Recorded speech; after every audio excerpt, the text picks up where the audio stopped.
আসসালামু আলাইকুম। আমি doctor Nazma Begum Shanta, regular chamber করছি সালাউদ্দিন স্পেশালাইজ হসপিটাল, টিকাটুলিতে। মিসেস শামসুন নাহার বেগম, ৪৫ বছর বয়স, চেম্বারে আসলেন আমার কাছে। ওনার বারবার প্রস্রাব হচ্ছে এবং প্রস্রাবে জ্বালা পোড়া হচ্ছে এবং ওনার কোমরেও অনেক ব্যথা।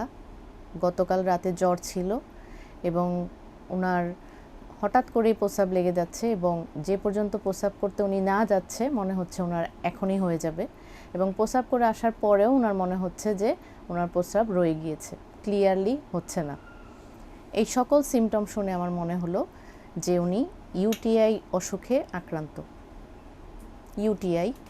ইউটিআই হলো ইউরিনারি ট্র্যাক্ট ইনফেকশন, যেটা নারীদের সবচেয়ে কমন একটি অসুখ।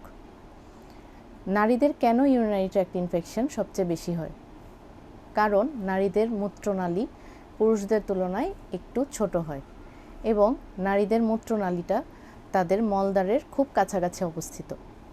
এর জন্যই নারীদের ইউরিনারি ট্র্যাক্ট ইনফেকশন, অথবা বাংলায় বলে যে ইউরিন ইনফেকশন, সেটা খুব বেশি হয়। এছাড়াও যেসব মহিলা মেনোপজ অথবা গর্ভবতী নারী ইউরিনারি ট্র্যাক্ট ইনফেকশনে খুব বেশি আক্রান্ত হয়।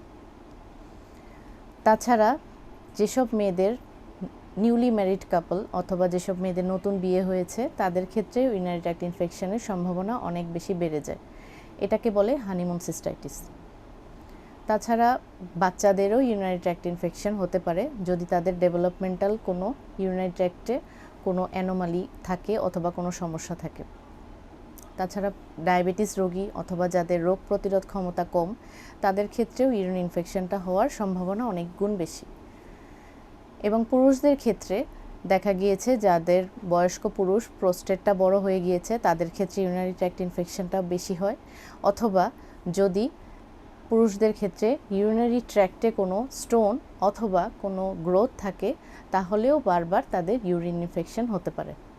যেসব নারী বছরে 4 বারের বেশি ইউরিনারি ট্র্যাক্ট ইনফেকশনে আক্রান্ত হয় তাদেরকে আমরা বলি তারা রিকারেন্ট ইউটিআইতে ভুগছেন।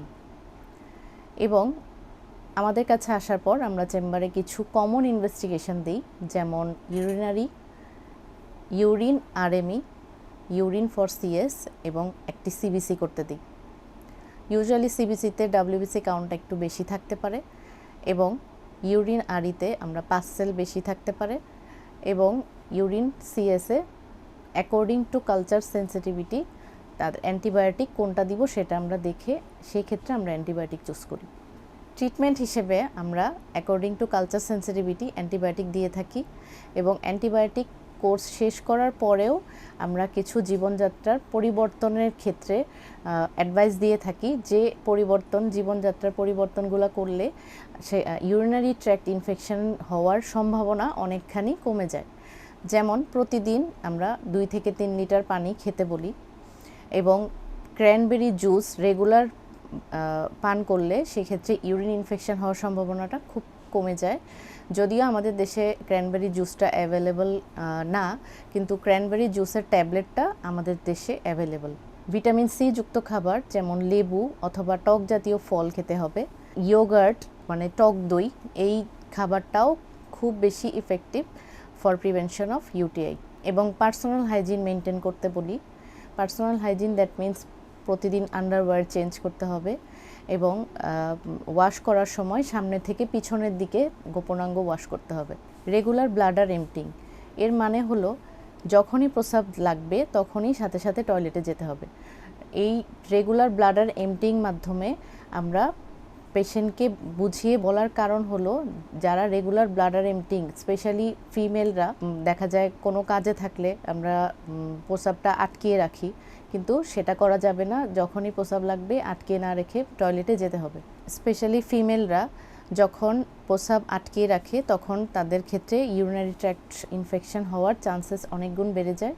তো রেগুলার ব্লাডার এমপ্টিং করে টয়লেটটা ক্লিয়ার করতে হবে, আটকে না রেখে টয়লেটটা ক্লিয়ার করতে হবে। গবেষণায় দেখা গিয়েছে প্রতি 2 জনের 1 জন নারী এবং 10 জনের 1 জন পুরুষ জীবনের কোনো না কোনো সময় ইউটিআই রোগে আক্রান্ত হয়েছেন।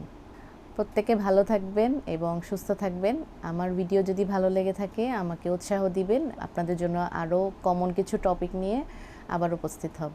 ধন্যবাদ।